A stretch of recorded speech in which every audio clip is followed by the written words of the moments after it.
ਵਾਹਿਗੁਰੂ ਜੀ ਕਾ ਖਾਲਸਾ, ਵਾਹਿਗੁਰੂ ਜੀ ਕੀ ਫਤਿਹ। ਸਤਿਨਾਮ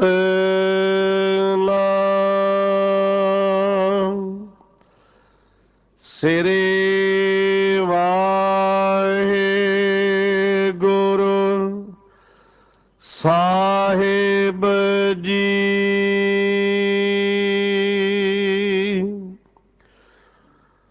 ਤਨਾਸਰੀ ਮਹੱਲਾ ਪੰਜਵਾ। ਘਰ ਬਾਰਵਾ ਇੱਕ ਓੰਕਾਰ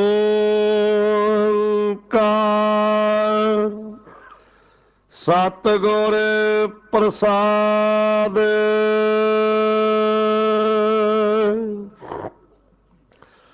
ਬੰਦਨਾ ਹਰ ਬੰਦਨਾ ਗੁਣ ਗਾਵਹੁ ਗੋਪਾਲ ਰਾਏ।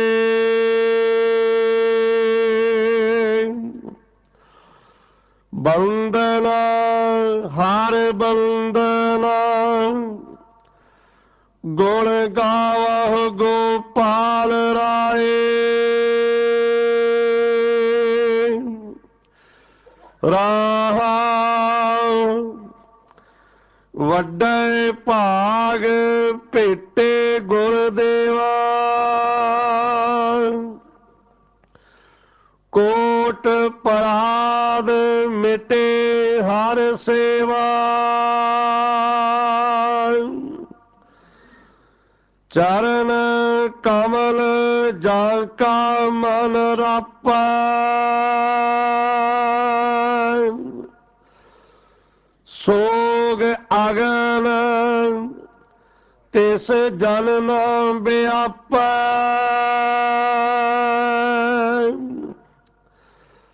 ਸਾਗਰ ਤਰਿਆ ਸਾਧੂ ਸੰਗੇ। ਨਿਰਭਉ ਨਾਮ ਜਪਹੁ ਹਰ ਰੰਗੇ। ਪਾਰ ਧਨ ਦੋਖ ਕਿਛ ਪਾਪ ਨ ਫੇੜੇ। ਜਮ ਜੰਦਾਰ ਨ ਆਵੈ ਨੇੜੇ। ਤ੍ਰਿਸ਼ਨ ਅਗਨ ਪ੍ਰਭ ਆਪ ਬੁਝਾਈ।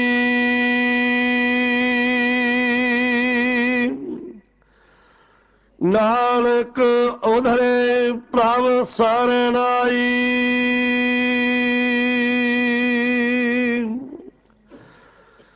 ਤ੍ਰਿਸ਼ਨ ਅਗਨ ਪ੍ਰਭ ਆਪ ਬੁਝਾਈ।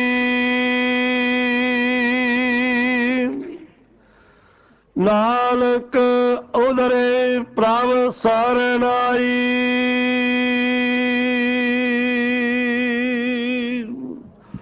ਵਾਹਿਗੁਰੂ ਜੀ ਕਾ ਖਾਲਸਾ ਕੀ ਫਤਿਹ। ਤਨਾਸਰੀ ਮਹੱਲਾ ਪੰਜਵਾ। ਘਰ ਬਾਰਵਾਂ ਇੱਕ ਓੰਕਾਰ ਸਤਿਗੁਰ ਪ੍ਰਸਾਦ।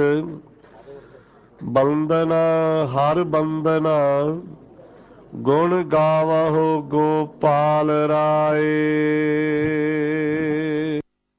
ਵਾਹਿਗੁਰੂ ਜੀ ਕਾ ਖਾਲਸਾ, ਵਾਹਿਗੁਰੂ ਜੀ ਕੀ ਫਤਿਹ।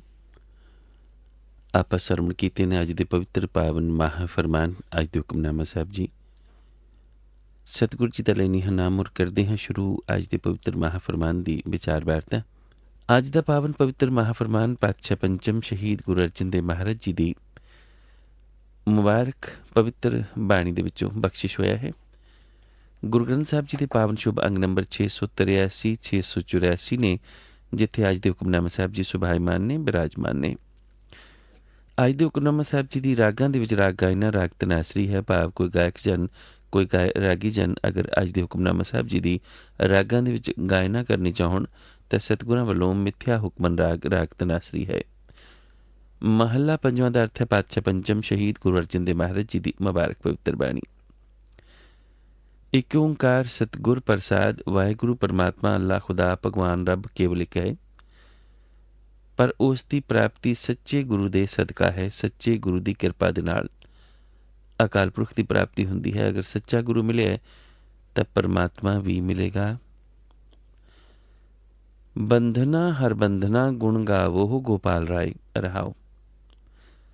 ਅੱਜ ਦੇ ਹੁਕਮਨਾਮਾ ਸਾਹਿਬ ਜੀ ਦੀ ਇਹ ਪਹਿਲੀ ਸਤਰ ਹੈ, ਪਹਿਲੀ ਮੁਬਾਰਕ ਪੰਕਤੀ ਹੈ, ਜਿਸ ਦਾ ਸੰਬੰਧ ਰਹਾਓ ਦੇ ਨਾਲ ਹੈ। ਰਹਾਓ ਤੋਂ ਭਾਵ ਕੇਂਦਰੀ ਭਾਵ ਹੈ। ਥੀਮ ਭਾਵ ਜੇ ਅੰਤਰੀ ਭਾਵਨਾ ਦੇ ਵਿੱਚ ਜਾਣਾ ਹੈ ਤਾਂ ਰਹਾਓ ਦੀ ਮੁਬਾਰਕ ਪੰਕਤੀ ਨੂੰ ਪਹਿਲਾਂ ਖੋਲ੍ਹਣਾ ਹੁੰਦਾ ਹੈ।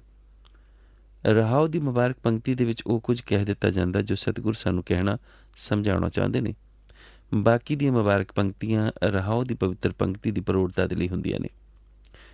ਤੋ ਰਹਾਓ ਕੇਂਦਰੀ ਭਾਵ ਹੈ, ਔਰ ਕੇਂਦਰੀ ਭਾਵ ਦੇ ਵਿੱਚ ਸਤਿਗੁਰਾਂ ਨੇ ਬੰਧਨਾਂ ਦੀ ਗੱਲ ਕੀਤੀ ਹੈ, ਜਿਸ ਦਾ ਅੱਖਰੀ ਅਰਥ ਹੈ ਨਮਸਕਾਰ।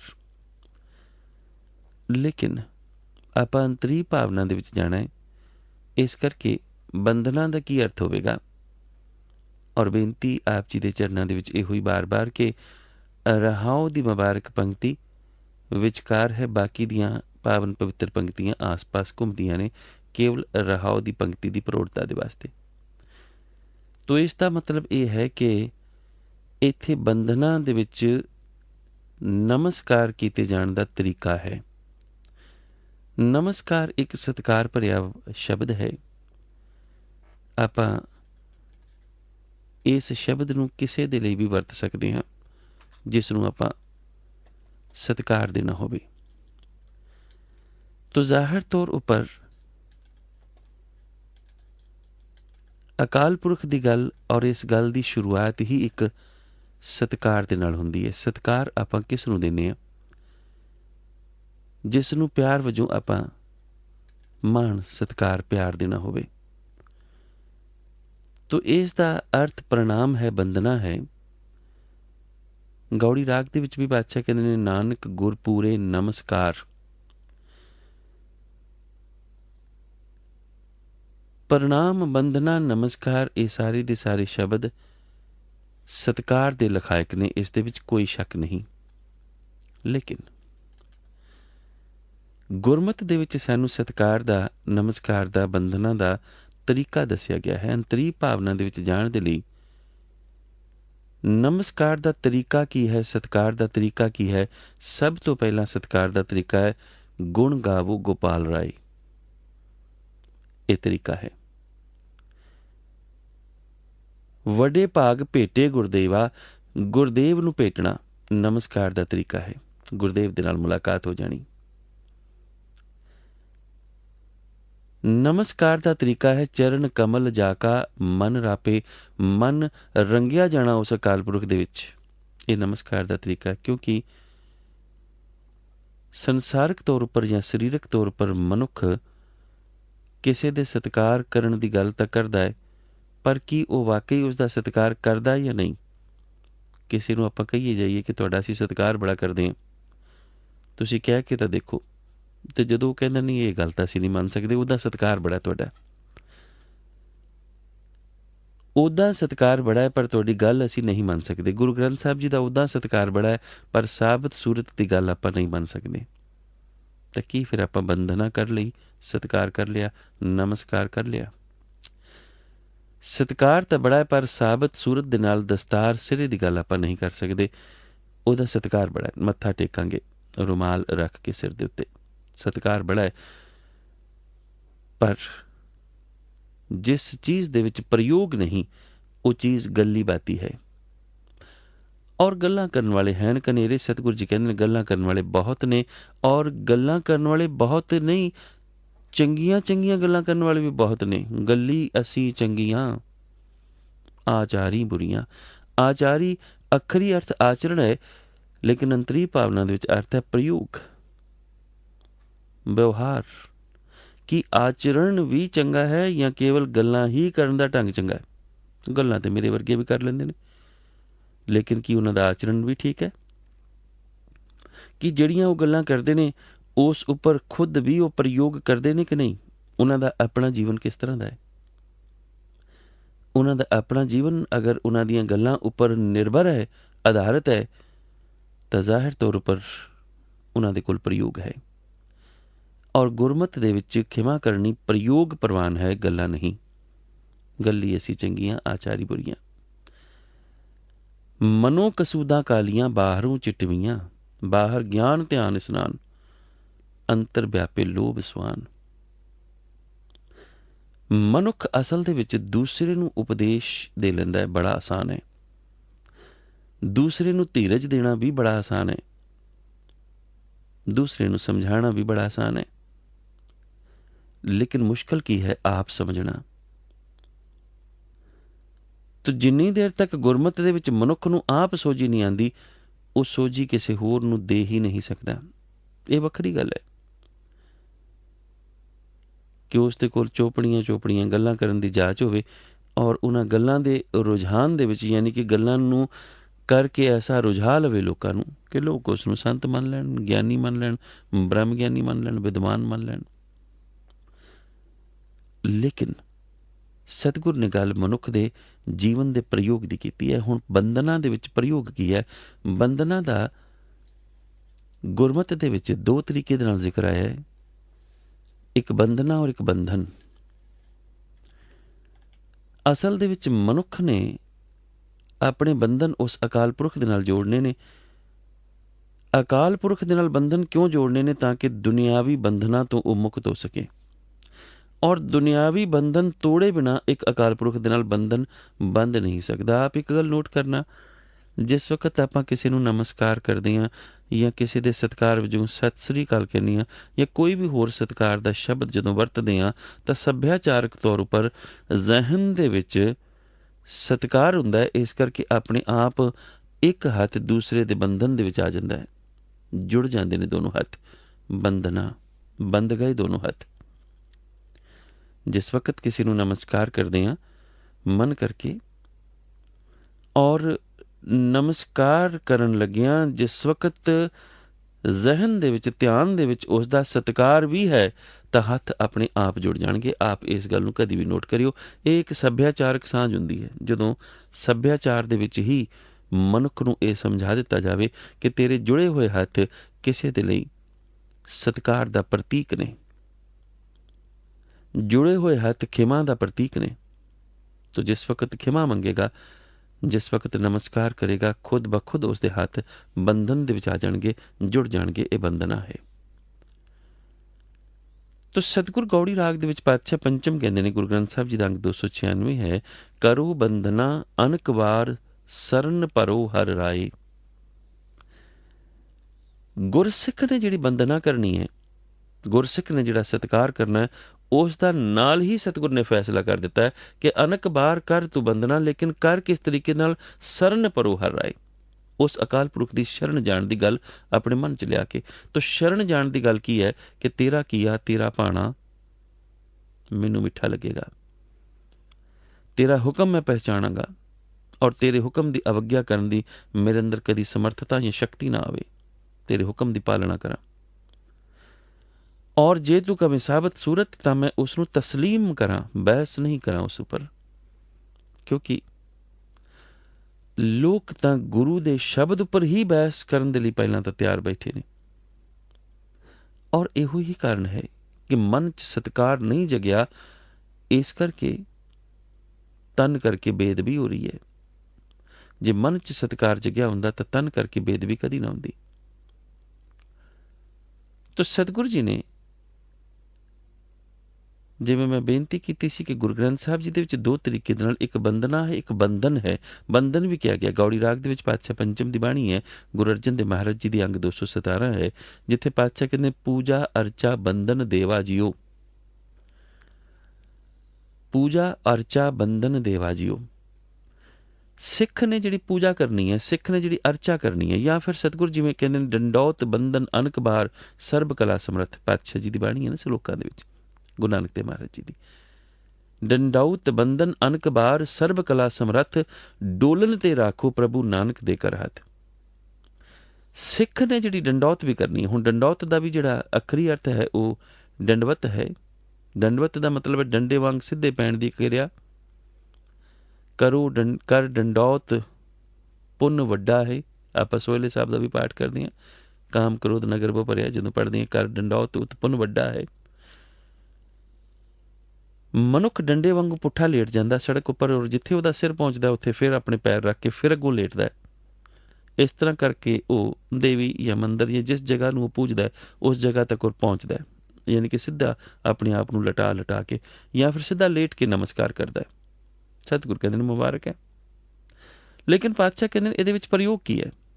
ਜਿਸਮ ਦਾ ਪ੍ਰਯੋਗ ਤਾਂ ਤੂੰ ਕਰ ਲਿਆ, ਨਮਸਕਾਰ ਕਰਨ ਲੱਗਿਆ ਹੱਥ ਜੋੜ ਦਿੱਤੇ, ਡੰਡੌਤ ਕਰਨ ਲੱਗਿਆ ਆਪਣੇ ਆਪ ਨੂੰ ਪੂਰਾ ਲਟਾ ਦਿੱਤਾ, ਸਿੱਧਾ ਡੰਡੇ ਵਾਂਗੂ ਲਟਾ ਦਿੱਤਾ, ਪਰ ਕੀ ਜਿਸ ਨੂੰ ਤੂੰ ਡੰਡੌਤ ਕਰ ਰਹੇ ਹੈ, ਜਿਸ ਨੂੰ ਤੂੰ ਬੰਧਨ ਕਰ ਰਹੇ ਹੈ, ਬੰਦਨਾ ਕਰ ਰਹੇ ਹੈ, ਨਮਸਕਾਰ ਕਰ ਰਹੇ ਹੈ, ਉਸ ਦੀ ਵਾਕਈ ਗੱਲ ਵੀ ਮੰਨੀ? ਜਿਵੇਂ ਆਮ ਲੋਕ ਕਹਿੰਦੇ ਨੇ ਕਿ ਗੁਰੂ ਗ੍ਰੰਥ ਸਾਹਿਬ ਜੀ ਨੂੰ ਹਰ ਕੋਈ ਮੰਨਦਾ ਹੈ, ਲੇਕਿਨ ਗੁਰੂ ਗ੍ਰੰਥ ਸਾਹਿਬ ਜੀ ਦੀ ਕੋਈ ਨਹੀਂ ਮੰਨਦਾ। ਗੁਰੂ ਗ੍ਰੰਥ ਸਾਹਿਬ ਜੀ ਦੀ ਮੰਨ ਲੈਣਾ ਹੀ ਗੁਰੂ ਗ੍ਰੰਥ ਸਾਹਿਬ ਜੀ ਦਾ ਸਤਿਕਾਰ ਔਰ ਗੁਰੂ ਗ੍ਰੰਥ ਸਾਹਿਬ ਜੀ ਨੂੰ ਮੰਨਣਾ ਹੈ। ਅਨਿਅਥਾ ਕੋਈ ਕਵੇ ਮੈਂ ਸਿੱਖ ਹਾਂ, ਲੇਕਿਨ ਹੈ ਮੈਂ ਸਹਿਜਧਾਰੀ ਹਾਂ। ਸਹਿਜੇ ਬਣਾਂਗਾ ਕਦੋਂ ਇਹ ਪਤਾ ਹੀ ਨਹੀਂ। ਜਿਸ ਨੂੰ ਇਹ ਨਹੀਂ ਪਤਾ ਕਿ ਮੈਂ ਬਣਾਂਗਾ ਕਦੋਂ, ਔਰ ਰੋਲਾ ਕਿਸ ਗੱਲ ਤੇ ਪਾ ਰਿਹਾ ਹੈ ਕਿ ਮੈਂ ਸਹਿਜਧਾਰੀ ਹਾਂ, ਹੈ ਮੈਂ ਸਿੱਖ ਹਾਂ, ਤੇ ਰੋਲਾ ਕੀ ਪਾ ਰਿਹਾ? ਮੈਨੂੰ ਵੋਟ ਦਾ ਅਧਿਕਾਰ ਦਿਓ। ਮੱਥਾ ਟੇਕਣ ਦਾ ਅਧਿਕਾਰ ਕਿਉਂ ਨਹੀਂ ਮੰਗ ਰਿਹਾ? ਉਹ ਅੰਮ੍ਰਿਤ ਛਕਣ ਦਾ ਅਧਿਕਾਰ ਕਿਉਂ ਨਹੀਂ ਮੰਗ ਰਿਹਾ? ਉਹ ਬਾਣੀਆਂ ਪੜ੍ਹਨ ਦਾ ਅਧਿਕਾਰ ਕਿਉਂ ਨਹੀਂ ਮੰਗ ਰਿਹਾ? ਉਹ ਗੁਰੂ ਗ੍ਰੰਥ ਸਾਹਿਬ ਜੀ ਤੋਂ ਵਿੱਚੋਂ ਵਾਕ ਲੈਣ ਦਾ ਅਧਿਕਾਰ ਕਿਉਂ ਨਹੀਂ ਮੰਗ ਰਿਹਾ? ਉਹ ਵੋਟ ਪਾਉਣ ਦਾ। ਕਿਉਂਕਿ ਜਿਸ ਕਿਰਿਆ ਦੇ ਕੀਤੀਆਂ ਉਹ ਸਿਆਸੀ ਗੇੜ ਦੇ ਵਿੱਚ ਆਪਣੇ ਆਪ ਨੂੰ ਪਾਵੇਗਾ, ਉਸ ਕਿਰਿਆ ਦੇ ਰਾਹੀਂ ਉਹ ਭੰਬਲ ਭੂਸੇ ਦੇ ਵਿੱਚ ਫਿਰ ਪਿਆ ਰਹੇਗਾ। ਔਰ ਲੋਕ ਪਏ ਹੋਏ ਨੇ ਭੰਬਲ ਭੂਸੇ ਦੇ ਵਿੱਚ, ਔਰ ਦੁਨਿਆਵੀ ਅਦਾਲਤਾਂ ਦੇ ਵਿੱਚ ਜਾ ਰਹੇ ਨੇ ਸਿੱਖ ਦੀ ਪਰਿਭਾਸ਼ਾ ਲੈਣ ਦੇ ਲਈ, ਔਰ ਅਦਾਲਤਾਂ ਪੁੱਛ ਰਹੀਆਂ ਨੇ ਦੁਨਿਆਵੀ ਕਿ ਸਿੱਖ ਦੀ ਪਰਿਭਾਸ਼ਾ ਕੀ ਹੈ। ਖਿਮਾ ਕਰਨੀ, ਐਡਾ ਸਵਰੂਪ ਸਤਿਗੁਰੂ ਗੁਰੂ ਗ੍ਰੰਥ ਸਾਹਿਬ ਜੀ ਦਾ ਸਾਡੇ ਪਾਸ, ਔਰ ਦੁਨਿਆਵੀ ਅਦਾਲਤਾਂ ਦੇ ਵਿੱਚ ਬਹਿਸਾਂ ਹੋ ਰਹੀਆਂ ਨੇ, ਔਰ ਕੋਈ ਨਹੀਂ ਕਹਿ ਰਿਹਾ ਕਿ ਗੁਰੂ ਗ੍ਰੰਥ ਸਾਹਿਬ ਜੀ ਸਾਫ਼ ਕਹਿੰਦੇ ਨੇ, ਜੇ ਕੋ ਸਿੱਖ ਗੁਰ ਸੇਤੀ ਸਨਮੁਖ ਹੋਵੇ ਤਾਂ ਸਨਮੁਖ ਸਿੱਖ ਕੋ ਜਿਉ ਰਹੇ ਗੁਰ ਨਾਲੇ, ਗੁਰ ਕੇ ਚਰਨ ਹਿਰਦੇ ਧਿਆਏ ਅੰਤਰ ਆਤਮੇ ਸਮਾਲੇ, ਆਪ ਛੜ ਸਦਾ ਰਹੇ ਪਰਣੇ, ਗੁਰ ਬਿਨ ਅਵਰ ਨਾ ਜਾਣੇ ਕੋਏ। ਜਿਸ ਨੇ ਗੁਰੂ ਤੋਂ ਬਿਨਾਂ ਹੋਰ ਕਿਸੇ ਨੂੰ ਨਹੀਂ ਜਾਣਿਆ ਉਹ ਸਿੱਖ ਹੈ, ਲੇਕਿਨ ਉਹ ਅਦਾਲਤ ਦੇ ਵਿੱਚ ਹਲਫਨਾਮਾ ਭਰ ਕੇ ਕਹਿ ਰਿਹਾ ਜੀ ਹਾਂ ਮੈਂ ਗੁਰੂ ਗ੍ਰੰਥ ਸਾਹਿਬ ਜੀ ਨੂੰ ਮੰਨਦਾ, 10 ਗੁਰੂਆਂ ਨੂੰ ਮੰਨਦਾ। ਤੇ ਜੇ ਗੁਰੂ ਗ੍ਰੰਥ ਸਾਹਿਬ ਨੂੰ ਮੰਨਦਾ ਹੈ ਤਾਂ ਸਹਿਜਧਾਰੀ ਸ਼ਬਦ ਗੁਰੂ ਗ੍ਰੰਥ ਸਾਹਿਬ 'ਚ ਕਿੱਥੇ ਹੈ? ਜੇ ਗੁਰੂ ਗ੍ਰੰਥ ਸਾਹਿਬ ਨੂੰ ਮੰਨਦਾ ਹੈ ਤੇ ਗੁਰੂ ਗ੍ਰੰਥ ਸਾਹਿਬ ਜੀ ਦੇ ਵਿੱਚ ਤਾਂ ਕਿਹਾ ਗਿਆ ਸਾਬਤ ਸੂਰਤ, ਪਰ ਉਹ ਕਹਿੰਦਾ ਕਿ ਨਹੀਂ ਮੈਂ ਹਜੇ ਵੀ ਸਹਿਜਧਾਰੀ ਹੀ ਹਾਂ। ਪਰਿਭਾਸ਼ਾ ਅਦਾਲਤ ਮੰਗ ਰਹੀ ਹੈ ਔਰ ਦੁਨਿਆਵੀ ਤੌਰ ਉੱਪਰ ਜਾਣਾ ਪੈ ਰਿਹਾ ਹੈ। ਗੁਰੂ ਅਮਰਦਾਸ ਮਹਾਰਾਜ ਜੀ ਦੀ ਉਹ ਪਰਿਭਾਸ਼ਾ ਦਿੱਤੀ ਹੋਈ ਕੋਈ ਨਹੀਂ ਦੁਹਰਾ ਰਿਹਾ, ਕਿਉਂਕਿ ਜੇ ਉਹ ਦੁਹਰਾ ਲੇਗਾ ਤਾਂ ਉਹਦੇ ਕੋਲ ਪ੍ਰਯੋਗ ਆ ਜਾਏਗਾ। ਪ੍ਰਯੋਗ ਸਿੱਖ ਬਣਨ ਦਾ, ਸਿੱਖ ਬਣ ਕੇ ਦੁਨੀਆ ਦੇ ਵਿੱਚ ਵਿਚਰਨਾ ਪ੍ਰਯੋਗ ਹੈ, ਪ੍ਰੈਕਟੀਕਲ ਹੈ। ਜੇ ਕੋ ਸਿੱਖ ਗੁਰ ਸੇਤੀ ਸਨਮੁਖ ਹੋਵੇ ਤਾਂ ਸਨਮੁਖ ਸਿੱਖ ਕੋ ਜਿਉ ਰਹੇ ਗੁਰ ਨਾਲੇ, ਗੁਰ ਕੇ ਚਰਨ ਹਿਰਦੇ ਧਿਆਏ, ਉਹ ਸਿੱਖ ਹੈ। ਅੰਤਰ ਆਤਮਾ ਸੰਭਾਲੇ, ਆਪ ਛੜ ਸਦਾ ਰਹੇ ਪਰਣੇ ਕੀ ਹੈ? ਆਮ ਜ਼ਿੰਦਗੀ ਦੇ ਵਿੱਚ ਵੀ ਤਾਂ ਆਪਾਂ ਕਹਿ ਦਿੰਦੇ ਮਰਨੇ ਪਰਣੇ ਤੇ ਜਾਣਾ ਪੈਂਦਾ, ਮਰਨੇ ਦੇ ਉੱਤੇ ਜਾਣਾ ਪੈਂਦਾ, ਪਰਣੇ ਦੇ ਉੱਪਰ ਵੀ ਜਾਣਾ ਪੈਂਦਾ। ਪਰਣੇ ਭਾਵ ਵਿਆਹ ਦੀਆਂ ਕਿਰਿਆਵਾਂ, ਜਿੱਥੇ ਇੱਕ ਦਾ ਦੂਸਰੇ ਦੇ ਨਾਲ ਸੰਬੰਧ ਜੁੜਨ ਜਾ ਰਿਹਾ ਹੁੰਦਾ ਉਸ ਨੂੰ ਆਪਾਂ ਪਰਣਾ ਕਹਿੰਦੇ ਹਾਂ, ਵਿਆਹ, ਜਿੱਥੇ ਆਪਣਾ ਪਰਣਾ ਪੱਲਾ ਪਕੜਾ ਦਿੱਤਾ ਜਾਂਦਾ। ਔਰ ਆਪਾਂ ਆਪਣਾ ਪੱਲਾ ਕਿਸ ਨੂੰ ਪਕੜਾਉਣਾ? ਪ੍ਰਭ ਡੋਰੀ ਹੱਥ ਤੁਮਾਰੇ, ਜਿਸ ਦੇ ਹੱਥ ਵਿੱਚ ਪਹਿਲਾਂ ਹੀ ਸਾਡੀ ਡੋਰ ਹੈ, ਬਸ ਉਸ ਦੇ ਹੱਥ ਦੇ ਵਿੱਚ ਅਸੀਂ ਆਪਣਾ ਆਪਾ ਪਕੜਾ ਦੇਣਾ। ਆਪਣਾ ਆਪਾ ਪਕੜਾ ਕੇ ਫਿਰ ਕਹਿਣਾ ਕੀ ਹੈ? ਜਿਉ ਤੂੰ ਚਲਾਵੇ ਤੇ ਵਿਚੱਲੇ ਸੁਆਮੀ, ਹੋਰ ਕਿਆ ਜਾਣਾ ਗੁਣ ਤੇਰੇ। ਮੈਂ ਹੋਰ ਤਾਂ ਕੁਛ ਨਹੀਂ ਜਾਣਦਾ, ਮੈਂ ਕੇਵਲ ਇੰਨਾ ਹੀ ਜਾਣਦਾ, ਜਿਉ ਤੂੰ ਚਲਾਵੇ ਤੇ ਵਿਚੱਲੇ ਸੁਆਮੀ। ਜਿਉ ਤੂੰ ਚਲਾਵੇ ਤੇ ਵਿਚੱਲੇ ਸੁਆਮੀ, ਐਸਾ ਕੌਣ ਚੱਲ ਸਕਦਾ ਹੈ? ਐਸਾ ਹੀ ਮਾਰਗ ਹੈ ਔਰ ਉਹੀ ਮਾਰਗ ਹੈ ਜਿਉ ਤੂੰ ਚਲਾਵੇ ਤੇ ਵਿਚੱਲੇ ਸੁਆਮੀ, ਹੋਰ ਕਿਆ ਜਾਣਾ ਗੁਣ ਤੇਰੇ। ਜਿਸ ਤਰ੍ਹਾਂ ਤੂੰ ਚਲਾਵੇਂ। ਗਲੇ ਹਮਾਰੇ ਜੇਵਰੀ ਜੈ ਖੀਂਚੇ ਤਾਂ ਜਾਮ, ਕਿਉਂਕਿ ਮੈਂ ਗਲੇ ਵਿੱਚ ਤੇਰੇ ਨਾਮ ਦਾ ਪੱਟਾ ਪਾ ਲਿਆ। ਤੇਰੇ ਨਾਮ ਦਾ ਪੱਟਾ ਪਾਉਣ ਤੋਂ ਬਾਅਦ ਹੁਣ ਜਿਸ ਪਾਸੇ ਤੂੰ ਤੋਰੇ ਮੈਂ ਉਸ ਪਾਸੇ ਤੁਰਾਂ। ਇਸ ਦੇ ਵਿੱਚ ਕੋਈ ਬਹਿਸਬਾਜ਼ੀ ਨਹੀਂ, ਕੋਈ ਕਿੰਤੂ ਪਰੰਤੂ ਨਹੀਂ। ਲੇਕਿਨ ਲੋਕ ਬਹਿਸਬਾਜ਼ੀਆਂ ਕਰ ਰਹੇ ਨੇ ਕਿ ਸਾਨੂੰ ਸਹਿਜਧਾਰੀ ਆਖੋ ਔਰ ਵੋਟ ਪਾਉਣ ਦਾ ਹੱਕ ਦੇ ਦਿਓ, ਬਣ ਜਾਵਾਂਗੇ ਸਿੱਖ। ਕਦੋਂ? ਪਤਾ ਨਹੀਂ। ਐਸੇ ਮਨੁੱਖ ਕੀ ਬੰਧਨਾਂ ਦੀ ਅਵਸਥਾ ਦੇ ਵਿੱਚ ਆ ਸਕਣਗੇ? ਸਤਿਗੁਰੂ ਕੇਵਲ ਨਮਸਕਾਰ ਮੂੰਹੋਂ ਕਹਿ ਕੇ ਮਨੁੱਖ ਨੂੰ ਪ੍ਰਵਾਨ ਹੋਇਆ ਨਹੀਂ ਦੱਸ ਰਹੇ, ਕਿਉਂਕਿ ਮਨੁੱਖ ਕੇਵਲ ਮੂੰਹ ਦੇ ਵਿੱਚੋਂ ਨਮਸਕਾਰ ਕਰਕੇ ਪ੍ਰਵਾਨ ਨਹੀਂ ਹੋ ਜਾਏਗਾ। ਮਨੁੱਖ ਕੇਵਲ ਹੱਥ ਜੋੜਨ ਦੇ ਨਾਲ ਹੀ ਆਪਣੇ ਬੰਧਨਾਂ ਦੇ ਸਬਬ ਨੂੰ ਪੂਰੀ ਕਸੌਟੀ ਉੱਪਰ ਨਹੀਂ ਚੜਾ ਸਕੇਗਾ, ਕਦਾਚਿਤ ਵੀ ਨਹੀਂ। ਤਾਂ ਫਿਰ ਸਤਿਗੁਰੂ ਮੈਂ ਕਰਾਂ ਕੀ? ਪਾਤਸ਼ਾਹ ਕਹਿੰਦੇ ਡੰਡੋਤ ਵੀ ਕਰ, ਬੰਧਨ ਵੀ ਕਰ, ਲੇਕਿਨ ਡੰਡੋਤ ਇਸ ਕਿਰਿਆ ਨੂੰ ਨਹੀਂ ਮੰਨਿਆ ਗਿਆ ਗੁਰਮਤਿ ਦੇ ਵਿੱਚ, ਜਿਹੜੀ ਮੂਧੇ ਜਾਂ ਸਿੱਧੇ ਲੇਟ ਕੇ। ਇਸ ਕਿਰਿਆ ਨੂੰ ਵੀ ਨਹੀਂ ਮੰਨਿਆ ਗਿਆ ਕਿ ਹੱਥ ਜੁੜ ਗਏ। ਇਸ ਕਿਰਿਆ ਨੂੰ ਵੀ ਨਹੀਂ ਮੰਨਿਆ ਗਿਆ ਕਿ ਮੂੰਹੋਂ ਉਚਾਰ ਦਿੱਤਾ ਬੰਦਨਾ, ਤੇਰੀ ਬੰਦਨਾ ਕਰਦਾ ਮੈਂ। ਸਤਿਗੁਰੂ ਉਸ ਬੰਦਨਾ ਦਾ ਫਿਰ ਤਰੀਕਾ ਦੱਸਦੇ ਨੇ, ਔਰ ਇਸੇ ਕਰਕੇ ਪਹਿਲੀ ਹੀ ਮੁਬਾਰਕ ਪੰਕਤੀ ਰਹਾਓ ਦੇ ਨਾਲ ਪਾਤਸ਼ਾਹ ਨੇ ਜੋੜ ਦਿੱਤੀ।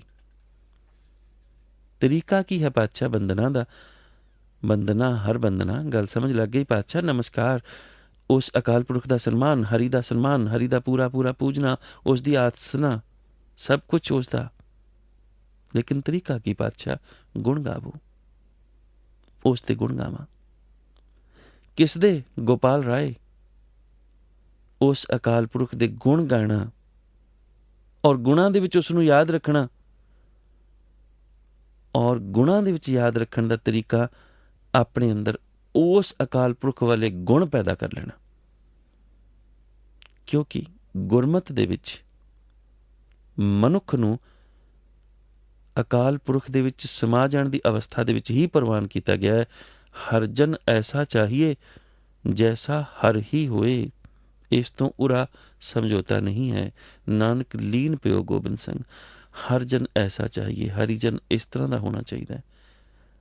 ਇਨਸਾਨ, ਮਨੁੱਖ, ਰੱਬ ਦਾ ਬੰਦਾ ਇਸ ਤਰ੍ਹਾਂ ਦਾ ਹੋਣਾ ਚਾਹੀਦਾ ਜਿਸ ਤਰ੍ਹਾਂ ਦਾ ਪਰਮਾਤਮਾ ਆਪ ਹੈ। ਤਾਂ ਉਸ ਪਰਮਾਤਮਾ ਨੂੰ ਕਿਹਨੇ ਦੇਖਿਆ? ਨਿਰੰਕਾਰ ਨੂੰ ਕਿਹਨੇ ਦੇਖਿਆ? ਤਾਂ ਕਿ ਮਨੁੱਖ ਨਿਰੰਕਾਰ ਹੋ ਜਾਏ, ਉਸ ਦੇ ਕੋਲ ਤਾਂ ਆਕਾਰ ਹੈ। ਬਸ ਇਸੇ ਗੱਲ ਨੂੰ ਸਮਝਾਉਣ ਦੇ ਲਈ ਬਾਬਾ ਕਬੀਰ ਨੇ ਕਿਹਾ, ਰੋੜਾ ਹੋਈ ਰਹੋ ਬਾਟਕਾ। ਰੋੜਾ ਵੀ ਹੋ ਜਾ, ਪਾਣੀ ਵੀ ਹੋ ਜਾ, ਖੇ ਵੀ ਹੋ ਜਾ, ਕੋਈ ਫਰਕ ਨਾ ਪਵੇਗਾ। ਜਿੰਨੀ ਦੇਰ ਤੱਕ ਤੇਰੇ ਮਨ ਅੰਦਰ ਦਇਆ ਦੀ ਉਹ ਭਾਵਨਾ ਨਹੀਂ ਜਾਗਦੀ, ਜਿਸ ਦਇਆ ਦੇ ਨਾਲ ਪਰਮਾਤਮਾ ਇਸ ਸੰਸਾਰ ਨੂੰ ਚਲਾ ਰਿਹਾ, ਉਸ ਭਾਵਨਾ ਦੇ ਨਾਲ ਹੀ ਤੂੰ ਸੰਸਾਰ ਦੇ ਵਿੱਚ ਵਸਦੇ ਹਰ ਜੀਵ ਦੇ ਵਿੱਚੋਂ ਪਰਮਾਤਮਾ ਨੂੰ ਦੇਖ ਸਕੇਗਾ, ਅਨਿਅਥਾ ਨਹੀਂ। ਕਿਉਂਕਿ ਦਇਆ ਤੋਂ ਬਾਅਦ ਹੀ ਧਰਮ ਸ਼ੁਰੂ ਹੁੰਦਾ ਹੈ। ਤੌਲ ਧਰਮ ਦਇਆ ਕਾ ਪੂਤ। ਔਰ ਜਿਸ ਦੇ ਮਨ ਵਿੱਚ ਦਇਆ ਨਹੀਂ, ਉਹ ਧਰਮ ਕੀ ਨਿਭਾਵੇਗਾ?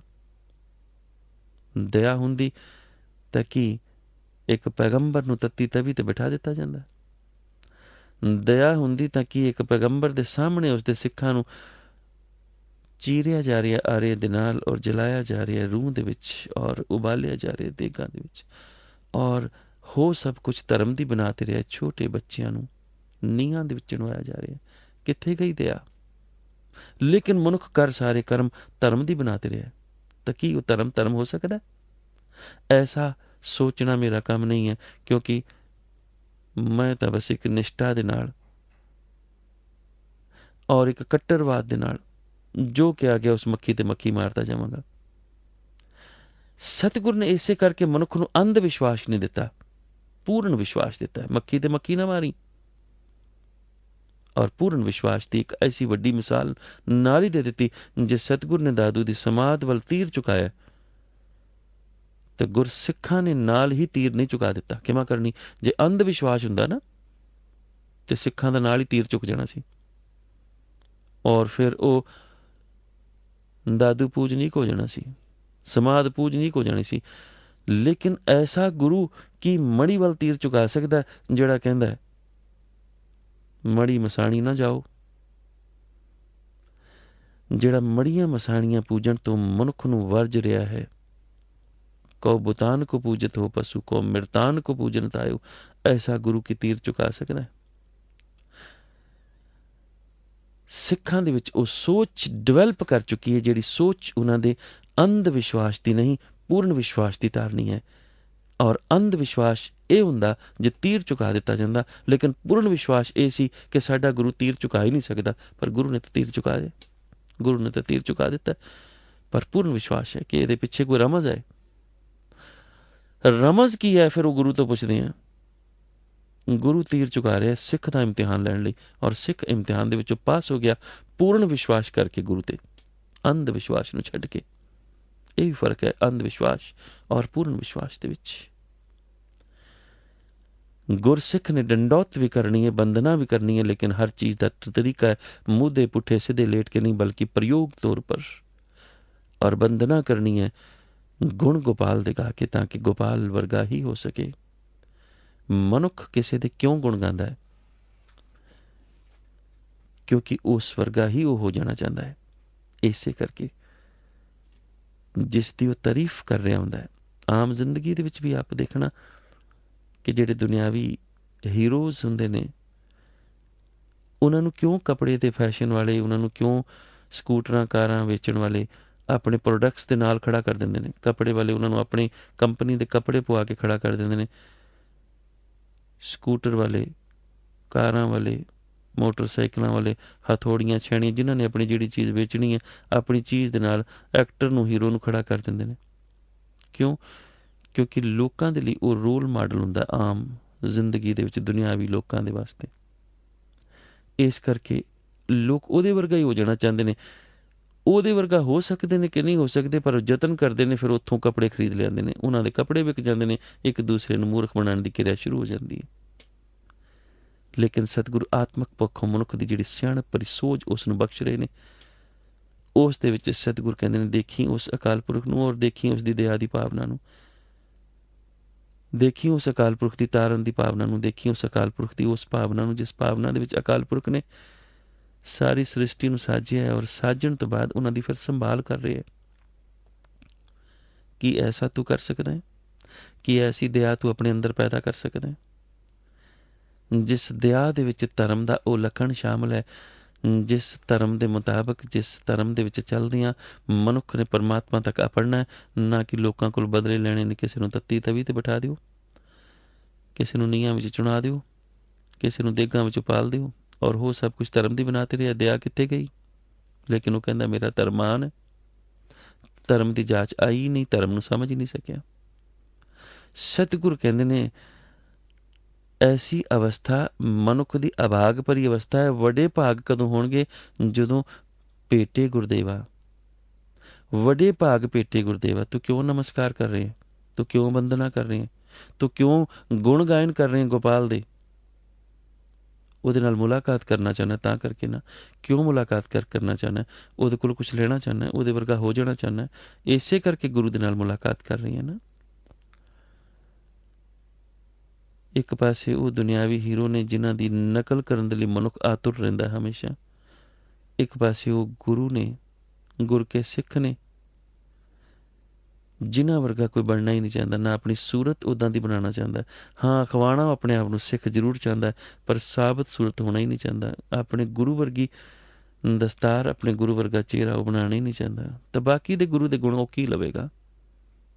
ਕੀ ਐਸੇ ਮਨੁੱਖ ਦੇ ਵੱਡੇ ਭਾਗ ਹੋਣਗੇ? ਕਿ ਐਸੇ ਮਨੁੱਖ ਦੀ ਗੁਰਦੇਵ ਦੇ ਨਾਲ ਮੁਲਾਕਾਤ ਹੋ ਜਾਏਗੀ? ਭੇਟੇ ਗੁਰਦੇਵ, ਭੇਟੇ ਦਾ ਮਤਲਬ ਮੁਲਾਕਾਤ, ਭੇਟਣਾ, ਮਿਲ ਪੈਣਾ, ਕਿਸੇ ਨੂੰ ਭੇਟ ਹੋ ਜਾਣੀ ਕਿਸੇ ਦੇ ਨਾਲ।